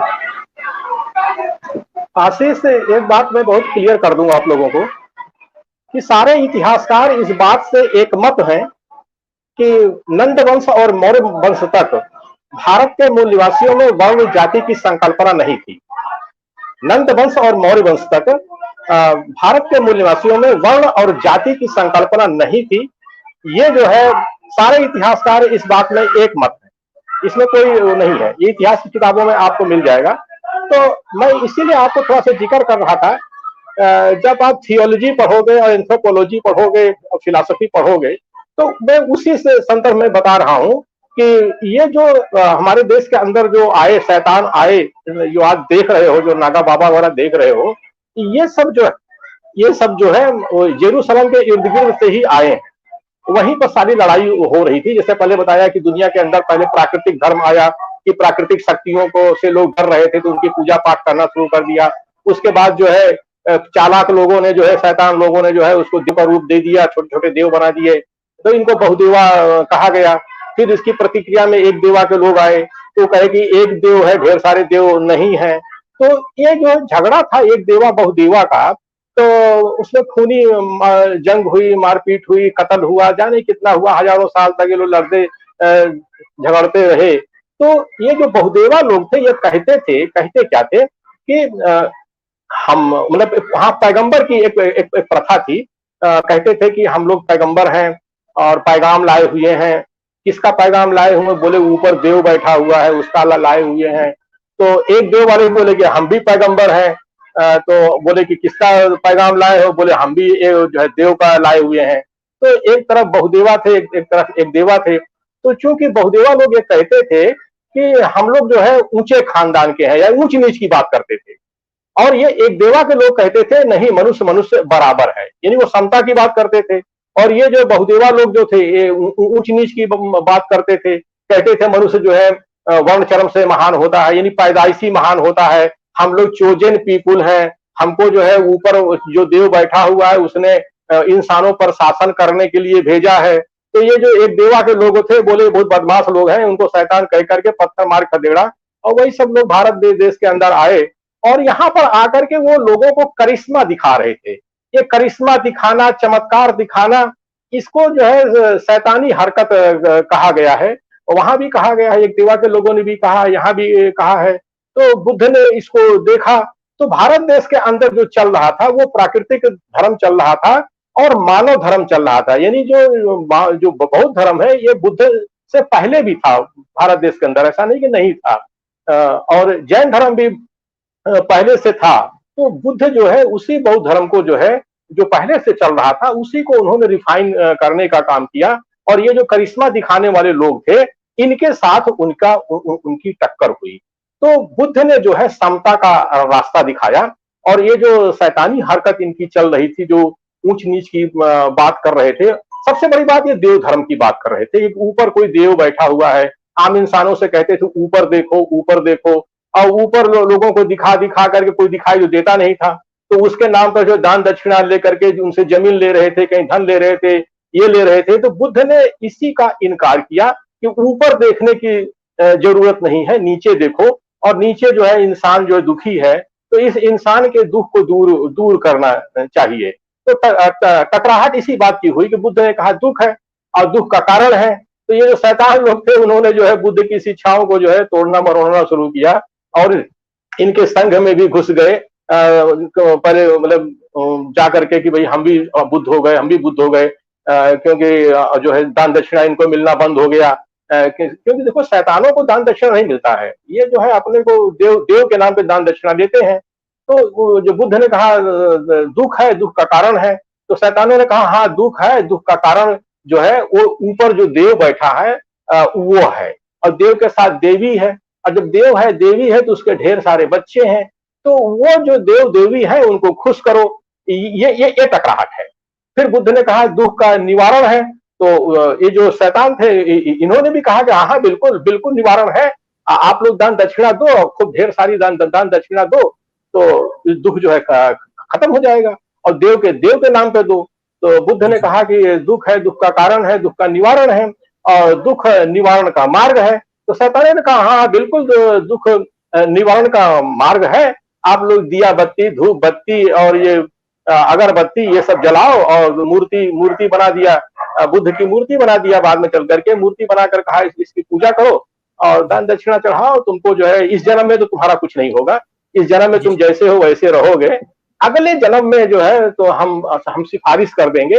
देव हमारे कब्जे में है, क्योंकि देव जो है मंत्रों के अधीन है, और मंत्र जो है हम शैतानों के पास में है, हम ही लोग मंत्र जानते हैं। तो अगले जन्म में जो है जब जाओगे तो वहां पर तुमको 5 स्टार होटल तुमको बुक हो जाएगा, वहां तुमको बिरयानी मिलेगी, और वहां जो है इंद्र का दरबार होगा, वहां पर जो है अप्सराएं होंगी। अप्सराएं कभी बुढ़िया नहीं होती हैं, अजर अमर हमेशा रहती हैं, कभी बुढ़ी उड्ढी नहीं होती हैं। तो खूब मौज मस्ती करना, यही सब जो है आम जनता के अंदर करके दान दक्षिणा ले रहे थे, उनसे जमीन दान में ले रहे थे, मठ आश्रम और इसके नाम पर वो ले रहे थे। तो बुद्ध ने इसी का विरोध किया और ये लोग यज्ञ कर रहे थे, यज्ञ में जो है ये शैतान लोग यज्ञ कर रहे थे, तो यज्ञ में क्या था, अनाचार, भ्रष्टाचार, व्यभिचार दुनिया भर का कर रहे थे, नर बलि हो रही थी, कहीं गाय मार के खा रहे थे। आज भले जो है गाय के नाम पर कहते हैं कि गाय का आश्रम खोल रहे हैं, गायों को बचा रहे हैं, सच्चाई ये है कि ये बहुत गाय खाते थे। तो बुद्ध ने कहा कि देखो मशीन वशीन तो उस जमाने में थी नहीं, तो बुद्ध ने कहा ये लोग जब सब गाय खा जाएंगे या जानवर खा जाएंगे तो खेत कैसे जोता जाएगा। तो बुद्ध ने जो है वही मना किया कि नहीं, कोई जो है गोवध नहीं करेगा, ये नहीं करेगा। तो टकराहट इन्हीं सब बातों को लेकर के इन शैतानों से हुई है। यानी जो ऊंच नीच की व्यवस्था है, ये शैतानी व्यवस्था है, ये इंसानी व्यवस्था नहीं है। बुद्ध ने इसी का विरोध किया और बुद्ध के जमाने में और नंद वंश मौर्य वंश के जमाने तक भारत देश के अंदर जो भारत का मूल निवासी है वह वर्ण और जाति की संकल्पना नहीं मिलती है। वर्ण और जाति की संकल्पना तब मिलती है जब जो है बृहद्रथ की हत्या होती है, उसके बाद जो है मनुस्मृति लिखी जाती है, तब जाकर के ये वर्ण और जाति की संकल्पना हमारे भारत के मूल निवासियों में धीरे धीरे आई है, इकट्ठे एकदम से नहीं आई है। मतलब कि जो हमारा मूल निवासी समाज था ये संघ के साथ जुड़ा हुआ था, और जब संघ टूटा है, इन संघ में हीनयान महायान में टूटा है, 82 AD में टूटा है, कनिष्क साम्राज्य में चौथी बहुसंगीति में टूटा है, मतलब बाकायदा विभाजन हुआ है, हीनयान महायान बना है, तब जाकर के ये समाज भी उसी के साथ टूट गया है। इन भारत का मूल निवासी दो हिस्से में बट गया है, एक हीनयान में एक महायान में चला गया है। तो इस तरह से संघ टूटा है, समाज टूटा है, और सत्ता तो खैर उन्होंने तोड़ ही दिया था बृहद्रथ की हत्या करके। तो ये टकराव जो है बुद्ध का जमाने में हुआ, और बुद्ध ने जो है इंसान की बात कही है कि नीचे देखो, इंसान का दुख दूर करो, और मानव धर्म दिया है। प्राकृतिक धर्म तो था ही पहले से, मानव धर्म दिया है, और ये देव धर्म की बात कर रहे थे, कहते ऊपर देखो ऊपर देखो। तो असली जो लड़ाई थी बुद्ध के साथ में वो देव धर्म की थी और मानव धर्म की थी, मानव और देव की संकल्पना को लेकर के थी, ये टक्कर था। जी जी जी, बहुत बहुत धन्यवाद सर। सर ये जो अभी हम लोग कार्यक्रम के अंतिम पड़ाव में है, और हम ये जो आज की विचार आज का जो ये चर्चा सत्र है कि तथागत बुद्ध विचार महोत्सव के अंतर्गत ये जो दो विचारधारा का या व्यवस्था का जो टकराव है, और खासतौर से मतलब बुद्धा की विचारधारा और ब्राह्मणी व्यवस्था की जो विचारधारा थी, इसमें जो टकराव थे उसके बारे में हम चर्चा कर रहे थे। तो उस समय पे जो बुद्धा ने चैलेंज एक्सेप्ट किया और जो मानवतावादी व्यवस्था की परिकल्पना कर जो मानवतावादी विचारधारा समाज के अंदर डालने की कोशिश की, तो ये जो उन्होंने एक संकल्पना करके इसके तहत उन्होंने एक मेथोडोलॉजी डेवलप करके, चाहे वो संघ का निर्माण के बारे में हो, चाहे वो मतलब मनुष्य को एक मनुष्य के तहत एक किस तरह से देख सकता है, ये जो सारा विचार परिवर्तन उन्होंने किया, उसके तहत हम लोग देखते हैं कि मतलब सारा भारत ही नहीं तो भारत के बाहर भी बुद्ध धर्म का जो प्रचार और प्रसार है और मानवतावादी जो परिकल्पना है, संकल्पना है, इसको सभी मनुष्य ने एक्सेप्ट करना शुरू किया है। और आज भी हम लोग देखते हैं कि ये जो विचार जिसको भी मतलब जिसके पास ये विचार पहुंचते हैं, निश्चित तौर पर वो मनुष्य इस विचारधारा के तहत अधीन हो जाता है और उसको एक्सेप्ट करता है। ये आज भी मतलब चाहे किसी वर्ल्ड के किसी भी आप कोने में चले जाओ तो ये आज उदाहरण है। तो इतनी बड़ी ये विचारधारा, इतनी बड़ी इस विचारधारा में शक्ति होने के कारण उस समय पे ये क्रांति हुई, बुद्धा की जो वैचारिक क्रांति है वो हुई।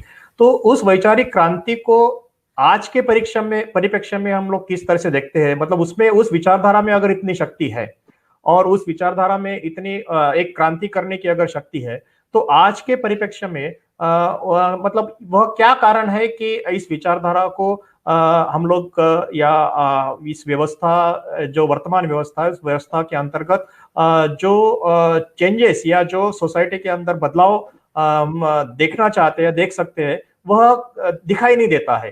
तो मंगेश सर से जानना चाहेंगे कि मतलब ये जो चेंजेस, मतलब इसकी जो इतनी शक्ति है, वो शक्ति को हम कन्वर्ट करने में वर्तमान परिस्थिति में क्यों सफल नहीं हो पा रहे, और या उसको सफल करने की दिशा में क्या प्रयास होने चाहिए? आशीष भाई साहब, सवाल बहुत ही महत्वपूर्ण सवाल है ये, कि इतना बड़ा बुद्ध का विचार कि जिसने भारत में सिविलाइजेशन लाया। अगर हम लोग देखेंगे कि अगर बौद्ध धर्म भारत के इतिहास से निकाल दो तो भारत का कोई इतिहास ही नहीं बचता। जैसे हम लोग बात करते हैं ब्राह्मणी साहित्य की, ब्राह्मणी साहित्य भगवान बुद्ध का जो धर्म के बाद, जो आंदोलन के बाद जो साहित्य पैदा हुआ, उसकी तुलना में ब्राह्मणी साहित्य बिल्कुल जीरो के बराबर है। जैसे हम देखेंगे कि नालंदा विश्वविद्यालय, तक्षशिला विश्वविद्यालय, जो 10-12 यूनिवर्सिटी थी, जिसमें कितना नॉलेज पैदा हुआ रहेगा, तो पहले तो हम लोगों ने भारत के इतिहास को जो है वो ब्राह्मणी दृष्टि से देखना बंद करना चाहिए। एक भारत का बहुत बड़ा पॉजिटिव हिस्ट्री रहा है, और जो क्रांति की जो हिस्ट्री है वो कबीर तक, उसके बाद बाबा साहब तक एक कंटिन्यूअस धरोहर के समान चली है। जैसे हम कबीर साहब की विचारधारा देखेंगे, रविदास साहब की विचारधारा देखेंगे, तो उसको हमें बुद्ध के सिवा कुछ नहीं मिलेंगे, जो सिद्ध और नाथ परंपरा हम जो बोलते हैं। तो भारत के अंदर जो है, अगर हम जो आज भी देखेंगे कि जैसे बाबा साहब ने बहुत सिद्धांत दिए, उसमें से एक सिद्धांत दिए कि ये जो अभी का जो ओबीसी और दलित तबका, शूद्र अतिशूद्र, वो कभी हिंदू था ही नहीं। जो हिंदू था ही नहीं कभी, वो बाद में जब अंग्रेज आए, जब मुसलमान आए, तब ये जो शब्द है वो दिया गया। तो एक तो पहले तो है कि जो हमारी हिस्ट्री जो है, जिसको खत्म किया गया है, उस हिस्ट्री को हमको पहले क्लेम करना पड़ेगा। हमें अपने पास्ट को जो है वो क्लेम करना पड़ेगा, और हमारा जो पास्ट है वो बहुत ही वैभवशाली है। ऐसी बहुत कौमें होंगी दुनिया में कि जिसका पास्ट इतना वैभवशाली है, और हम उसको रिक्लेम कर सकते हैं। क्योंकि अगर आप किसी कम्युनिटी को खत्म करना चाहते हैं, तो पहला आप काम करते हैं उसके इतिहास को, एक तो आप तोड़ मरोड़ देते हैं, डिस्टॉर्ट करते हैं, या फिर इतिहास को खत्म कर देते हैं। जैसे हमारे महाराष्ट्र में जो बड़े विद्वान हुए प्रबोधनकार ठाकरे, उन्होंने बोला कि ये जो आज के डेट में जो हिंदुओं की मंदिर दिखते हैं, वो अभी ये 200 साल पुराने हैं। उसके पहले महज यहाँ 1-2 मंदिर हुआ करती थी। लेकिन आप भारत में आप कहीं भी जाइए, कहीं भी आप खुदाई करिए, आप तमिलनाडु में जाइए, आप कश्मीर में जाइए, आप गुजरात में जाइए, आप कहीं भी जाइए भारत के अंदर, आपको बुद्ध के सिवा कुछ नहीं मिलेगा। तो सबसे पहली बात कि अगर हमें आज इस क्रांति को फिर से पुनरुज्जीवित करना है, तो पहले हमारी जो इतिहास है, वो इतिहास को हमें रिक्लेम करना पड़ेगा। जैसे बाबा साहब ने कहा कि जो लोग इतिहास भूल जाते हैं, वो इतिहास नहीं बना सकते। जो हमारे ऊपर इतिहास थोपा गया है कि हम लोग दलित थे, शूद्र थे, ये थे, वो थे, अगर अध्ययन करते हैं, तो हमें पता चलता है कि नहीं, बहुत बड़ी धरोहर हमारी रही है। जैसे वो एक अभी मॉडर्न समय में अगर उदाहरण देखा जाए, तो सयाजीराव गायकवाड़ जिन्होंने बाबा साहब को अमेरिका भेजे थे, अगर देखा जाए तो उन्होंने जो बुद्ध विचार है, बुद्ध विचारों को फैलाने के लिए उन्होंने बहुत सारी जो चीजें हैं, बहुत सारा काम किया। पहला भगवान बुद्ध का मूर्ति लगाया उधर, बहुत सारी किताबें जो मैन्युस्क्रिप्ट मिलती थी उसका ट्रांसलेशन किया है। तो मुझे ऐसा लगता है कि पहले हम लोग जो बुद्ध धर्म में जो हमको दिखता है विरोधाभास, जो हम स्वयं पैदा करते हैं, उसको भूलना चाहिए। हमने टोटल बुद्धिज्म को क्लेम करना चाहिए जी, टोटल बुद्धिज्म को क्लेम करना चाहिए हमने। जो तिब्बत में है बुद्धिज्म, वो भी हमारा है, जापान में है, वो भी हमारा है, क्योंकि सारा बुद्धिज्म यही से गया है। सारा बुद्धिज्म ये नालंदा विश्वविद्यालय से गया है। तो पहली चीज कि हमने भूल जाना चाहिए। दूसरी चीज कि जो बुद्ध के जो तत्व ज्ञान है, जो बाबा साहब ने बहुत स्पष्ट रूप से कहा है, और उसका कंपैरेटिव स्टडी किया बाबा साहब ने बहुत अच्छी तरह से कम्युनिज्म के साथ, बुद्ध और मार्क्स जी। दूसरी तरह हम देखते हैं कि बाबा साहब ने और बुद्ध धर्म को जो है डेमोक्रेसी के साथ जोड़ा है। बाबा साहब ने बुद्ध धर्म की चर्चा जो है साइंस के साथ करने की बात की है। तो हमें हमारी जो कौम है उसको इतना मजबूत करना पड़ेगा कि जो बौद्ध धर्म के विचारों को समझ के ये जो सारे जो पॉलिटिकल थॉट्स है, सोशल थॉट्स है, साइंटिफिक थॉट्स है, इसके साथ हमने अपना एंगेजमेंट बढ़ाना पड़ेगा जी। ये बहुत इंपॉर्टेंट है, क्योंकि इससे जो है हमारी सॉलिडरिटी बढ़ेगी पूरे दुनिया के साथ, और हमें सॉलिडरिटी की जरूरत है। तीसरी और बहुत महत्वपूर्ण बात यह है कि जो भगवान बुद्ध की जो शिक्षा है, वो जैसे बाबा साहब ने कहा है कि ये आचरण में लाने के लिए बहुत कठिन है। अगर एक कुछ कम लोग भी अगर इसको ज्यादा से अपने जीवन में लाने की कोशिश करते, तो जो मार्क्स की जो क्रांति उससे बड़ी क्रांति हो जाएगी, ऐसे बाबा साहब कहते हैं। 10% अगर 10% भी लोग अगर इसको फॉलो, अभी जैसे बुद्ध का हम लोग देखते हैं आंदोलन, पहले भगवान बुद्ध के आंदोलन में एक अकेला इंसान था जो बुद्ध बना, फिर 5 भिक्षु थे उनके साथ आए, फिर उसके बाद हम लोग देखते हैं 60 आ गए, 60 के बाद 1250 आ गए, और हम देखते हैं कि पूरे दुनिया में ये जो धर्म है ये पूरा फैल गया। तो हम लोग देखेंगे इसको, हमें तो बात करनी है मास मूवमेंट की, लेकिन साथ ही साथ हमें क्वालिटी की भी बात करनी है कि हम कैसे क्वालिटी बुद्धिस्ट बने, हम कैसे जैसे बाबा साहब के समान कैसे बने हम लोग। जैसे बाबा साहब ने बोला था कि मेरे को मराठी में बोला था कि मला खोगीर भरती नाही पाहिजे, तलवारीच्या धारेवर चालणारे 5 लोक पाहिजे। हिंदी में बताऊंगा कि मुझे जो ऐसे जो है खोगीर भर्ती नहीं चाहिए, मेरे को 5 लोग चलेंगे जो तलवार के धार के ऊपर चल सकते हैं। तो ये भगवान बुद्ध के धर्म के ऊपर चलना मतलब तलवार के धार के ऊपर चलना है, क्योंकि ये प्रवाह के खिलाफ जाता है, जो प्रवाह होता है उसके खिलाफ जाता है। लेकिन अगर मान लो कि कुछ चंद लोग भी ये प्रवाह के खिलाफ चलना शुरू कर दिए, तो ये जो प्रवाह है, ये प्रवाह जो है ये बदलना शुरू हो जाएगा। जैसे एक आदमी भगवान बुद्ध के प्रभाव के विरुद्ध गया तो पूरी दुनिया में क्रांति आई। उसके बाद देखते फुले साहब गए, क्रांति आई। शाहू महाराज गए, क्रांति आई। बाबा साहब गए, क्रांति आई। खापड़े साहब गए, क्रांति आई। मान्यवर गए, क्रांति आई। आप समझ सकते हैं कि जो अभी जो चल रहा है, जो फैशन है, जो तथाकथित जो सिस्टम चल रहा है, उसके खिलाफ अगर कुछ लोग खड़े हो गए तो एक बहुत बड़ी बात हो सकती है। जो लास्ट बात है कि इसको हमें अगर मजबूत करना तो कैसे करना है, तो बाबा साहब ने कहा था कि ये जो हिंदू धर्म का जो गंदा पानी है, जो गंदगी है, वो हमारे घरों में घुस गई है। हमारे लोग भी जाति पाति में टूटे हुए हैं जी। हमारे लोग भी वर्गों में भी टूट रहे, कोई मध्यम वर्गीय हो गया, कोई गरीब हो गया। तो आसान ने बोला कि इसके ऊपर काम करने के लिए बुद्ध धर्म की बहुत जरूरत है। तो अगर मान लो कि आज जो प्रयास चल रहा है, जो मतलब बाबा साहब के बाद फिर मतलब वामसेप, अभी मूल निवासी और जो बहुत सारे आंदोलन है, उसमें अभी लोग पास में आ रहे हैं, तो किस प्रकार एक नया संघ निर्माण हो। जरूरी नहीं कि वो हमें बुद्ध का ही संघ चाहिए, एक प्रिंसिपल है, संघ एक तत्व है। जैसे तुकाराम साहब बोलते हैं ये बुद्ध विचार को आगे लेके जाते हुए कि ऐसा ऐसा ऐसा समाज कैसे हो कि लोग एक में को शरण जाए, एक में को आगे बढ़ाने के लिए शरण जाए। संगम शरण गच्छामि जब हम बोलते हैं तब यही विचार होता है कि हम एक में को कैसे शरण जाए, कैसे मदद करें एक में को। लेकिन होता क्या है, जाति व्यवस्था क्या करती है, हमको एक में को शरण नहीं जाने देती, एक में के ऊपर विश्वास नहीं रखने देती है। तो अगर मान लो हम कुछ जैसे आज देखते हैं हम लोग, नॉर्थ हो साउथ हो सब जगह हो, एक प्रकार से बाबा साहब को मानने वाले लोगों की ताकत जो है वो बढ़ चुकी है। अभी ये जो विचार है बुद्ध का विचार, ये अगर थोड़ी मात्रा में अगर संक्रमित होना शुरू हो गया समाज में जी, तो बहुत बड़ी शक्ति तैयार होगी। और समाज को शक्ति की जरूरत होती है, एक मानसिक शक्ति की जरूरत होती है। ये आंदोलन कोई छोटा आंदोलन नहीं है, ये बहुत बड़ा आंदोलन है। हमारे जो जिस व्यवस्था की बात कर रहे हो, हमसे कितने तो भी शक्तिशाली है, सारे संसाधन उनके पास है। अपने पास सिर्फ एक ही ताकत है आज की डेट में, वो है मानसिक। और उसको मजबूत करने के लिए हमको बुद्ध धर्म बहुत मदद करता है। मुझे ऐसा लगता है कि अगर हम ये 4-5 चंद चीजें करें तो बहुत सारी चीजें जो है वो हमारे आंदोलन को मजबूत करने के लिए कारागिर साबित हो सकती है। और मुझे ऐसा लगता है कि जब बाबा साहब ने बोला था कि बुद्ध धर्म जो है मेरे समाज के लोगों को तारेगा, तो बाबा साहब के समान आदमी ऐसे बोलता है तो उनको कॉन्फिडेंस रहेगा भगवान बुद्ध की शिक्षा में कि नहीं, यही मार्ग है कि जिसपे अगर लोग मेरे चले तो इनका जो टोटल जो बोलेंगे भला हो सकता है।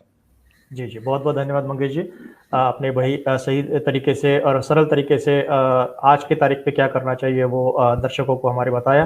मैं रवि कामले जी की तरफ से जाऊंगा। सर, आज का जो ये कार्यक्रम है अब अंतिम पड़ाव में है, तो आज का ये जो विषय रखा गया है, इस विषय के ऊपर आप हमारे जो एमएनटी के दर्शक है, इस कार्यक्रम को देखने वाले जो सारे दर्शक है, उस विषय के ऊपर आप अपना अंतिम एक संदेश क्या देना चाहेंगे संक्षिप्त में सर?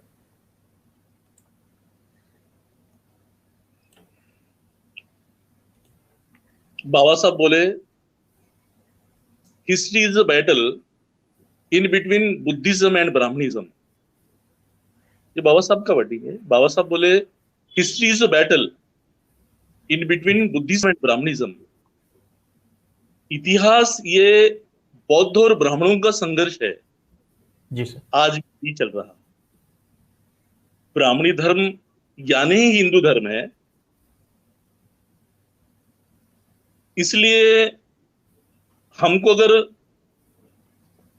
अच्छे से चलना है तो बाबा साहब ने हमको 22 प्रतिज्ञा दी है, त्रिशरण दिया है, पंचशील दिया है और 22 प्रतिज्ञा दी है।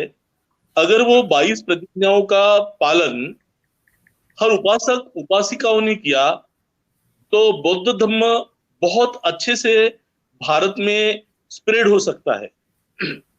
अगर हम धम्म का आचरण करने लगे तो हमको देख के जो इतर समाज है, जो अलग समाज है, वो भी अपने तरफ आएगा और अपने साथ में वो बौद्ध धम्म को ग्रहण करेगा।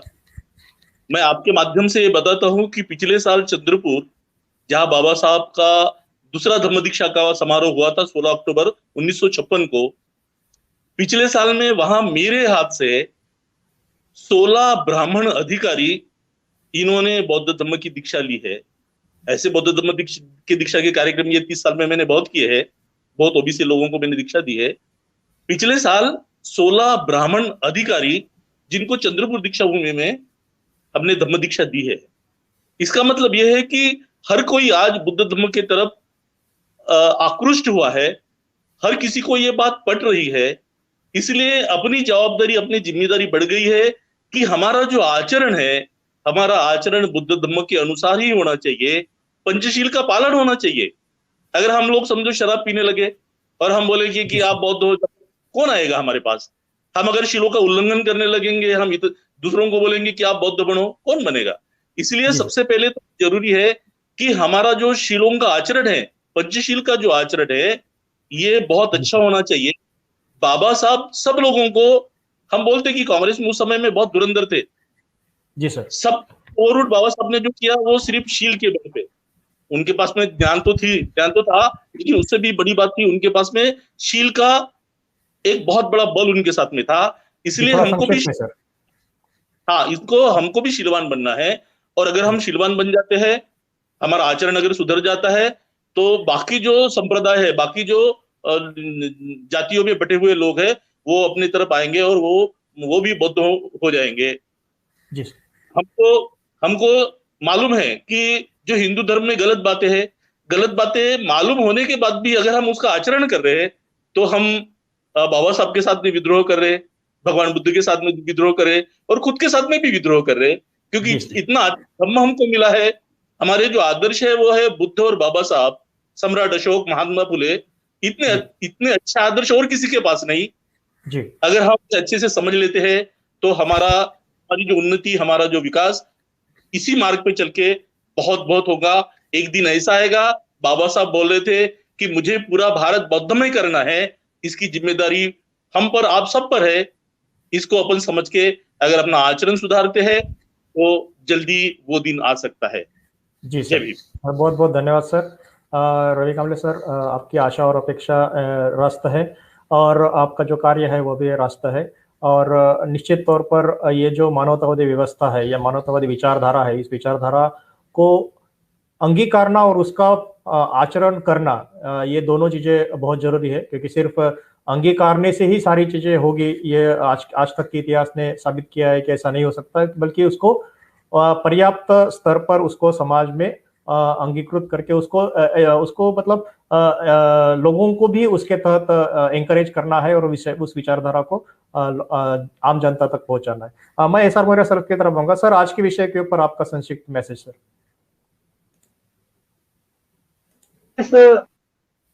हम भारत के मूल निवासियों को अपनी विरासत को पहली बात जानना चाहिए, जो ऐतिहासिक विरासत है और जिस पर दुनिया आज चल रही है।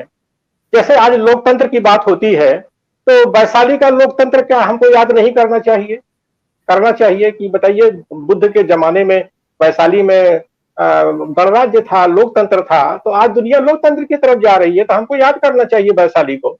बुद्ध ने जो है उसी बोध गया में जो है हमको मध्यम मार्ग दिया, मिडिल पाथ दिया।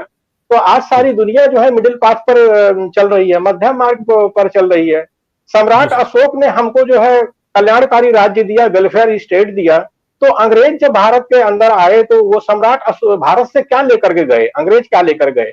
वो सम्राट अशोक का वेलफेयर स्टेट लेकर के गए और जो है अपने इंग्लैंड में उसको लागू किया। आज सारी दुनिया जो है, सारे दुनिया के जो राज्य है वो वेलफेयर स्टेट की तरफ जा रहे हैं, कल्याणकारी राज्य की तरफ जा रहे हैं। और इतिहासकार लिखते हैं कि भारत जो है सोने की चिड़िया थी, यानी गोल्डन बर्ड थी, और यहाँ दूध की नदियां बहती थी।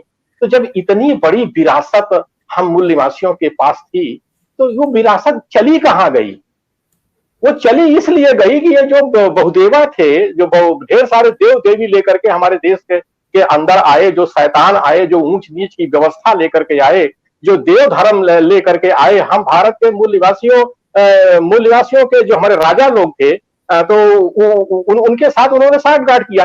तो सबसे बड़ी गलती किससे हुई है? गलती मगध के राजाओं से हुई है। मगध में राजतंत्र था, वैशाली में गणतंत्र था। तो जो मगध के जो राजा लोग थे, उन्होंने वैशाली के गणराज्य को खत्म करके राजतंत्र प्रस्थापित किया। जब राजतंत्र प्रस्थापित किया, हाँ, जब राजतंत्र प्रस्थापित किए, ओके, जब राजतंत्र प्रस्थापित किया तो शैतानों को मौका मिल गया और ये जो राजा लोग थे उनके साथ अपनी बहन बेटियों की शादी कर दी। और शादी करने के बाद उन्होंने प्रशासन पर अधिकार किया, प्रशासन में गए और भारत के मूल निवासियों को शिक्षा से वंचित कर दिया। जो समाज शिक्षा से वंचित हो जाता है, विद्या विहीना पशु भी समाना। तो हम भारत के मूल निवासी जो पशु हो गए, जानवर के स्तर पे आ गए। अब भारत का संविधान आया है, थोड़ा सा शिक्षा मिल रही है, अब धीरे धीरे हम जानवर के स्तर से जब ऊपर जाएंगे तभी हम अपनी विरासत को जान पाएंगे। लेकिन रास्ते में जो रुकावट है, वो जो मगध के राजतंत्र था, उसके औलाद, उसकी जो वंशज है, सुप्रीमो हमारे मूल निवासी बहुजन समाज में पैदा हो गए हैं, उन्हीं के वंशज है, उन्हीं की औलाद है।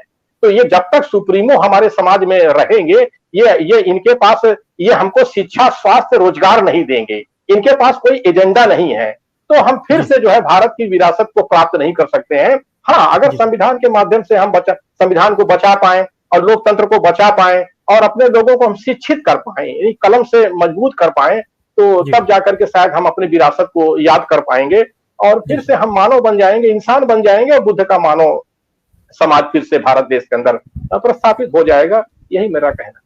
जी सर, बहुत बहुत धन्यवाद भैया सर। मंगेश जी की तरफ हम आएंगे और मंगेश जी से आज के इस विषय के ऊपर अपना अंतिम संदेश देना चाहेंगे। मंगेश जी। आशीष भाऊ, मेरे को लगता है कि जो संदेश है वो तो बाबा साहब अपने को सारे लोगों को देके गए, अभी इम्प्लीमेंटेशन की जरूरत है। लेकिन दो महज बातें मैं सामने रखने की कोशिश करूंगा कि बाबा साहब ने बोला कि जो मेरी जो लड़ाई है, और battle is not for power और वेल्थ, और battle is for the reclamation of human personality. ये बहुत बड़ा संदेश है। और उन्होंने बाबा साहब ने आगे जाके ये बोला है कि ये जो है, इससे मेरे को स्पिरिचुअल जॉय मिलता है। जो बैटल में कर रहा हूँ, इससे मेरे को जॉय मिलता है, स्पिरिचुअल जॉय। जो वर्ड यूज किया बाबा साहब ने, बहुत महत्वपूर्ण यूज है। मतलब बाबा साहब जो भी शब्दों का इस्तेमाल करते थे, बड़े सोच समझ के करते थे। Spiritual Joy. तो अगर हम बौद्ध धर्म को देखेंगे तो बौद्ध धर्म का दूसरा नाम ही क्रांति है, संघर्ष है। अगर हम संघर्ष नहीं करते हैं, अगर हम एजिटेट नहीं करते हैं, अगर हम सामाजिक समस्या, आर्थिक समस्या, लोगों की समस्या, सारे प्रकार के दुख को जब तक हम दूर करने की कोशिश नहीं करते, इसका मतलब है कि अगर हम संघर्षहीन हो जाएंगे तो हम बुद्धिस्ट नहीं होते। जी। ये जो बैटल है, ये बैटल जो है, ये भगवान बुद्ध ने हमारे सामने रखी है और बैटल आज भी चल रही है। बैटल कभी जो है, वो हमारा जो प्रतिपक्ष है, वो बैटल पूरी तरह से अभी तक नहीं जीता है। जी। ये संघर्ष चल रहा है, ये संघर्ष की बात है, जिसको हम बोलते हैं कॉन्ट्रडिक्शन।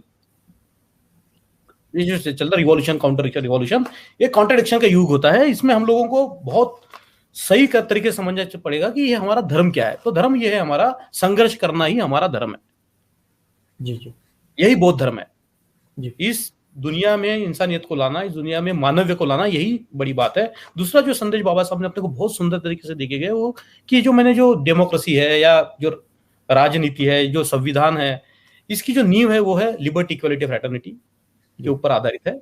और लिबर्टी, इक्वालिटी, फ्रैटर्निटी मैंने कहीं और से नहीं ली, मैंने मेरे गुरु भगवान बुद्ध से ली है। इसको हमको समझने की जरूरत है। 1 मिनट लूंगा, 2 मिनट लूंगा। सबसे पहली बात है कि जो ब्राह्मण धर्म है वो अत्ता, मतलब आत्मा के ऊपर खड़ा है। भगवान का धर्म जो है अनात्मा के ऊपर खड़ा है। कोई ठोस चीज होती नहीं है, प्रक्रियाएं होती है, सब्सटेंस होता नहीं है। इसको चलते हुए ये होता है कि जो बाबा साहब ने बहुत सुंदर संदेश दिया है, जैसा मैं वैसे आप, as I am so you are, so they are. इसका मतलब है मैं अत्ता, मेरे समान दूसरा आदमी।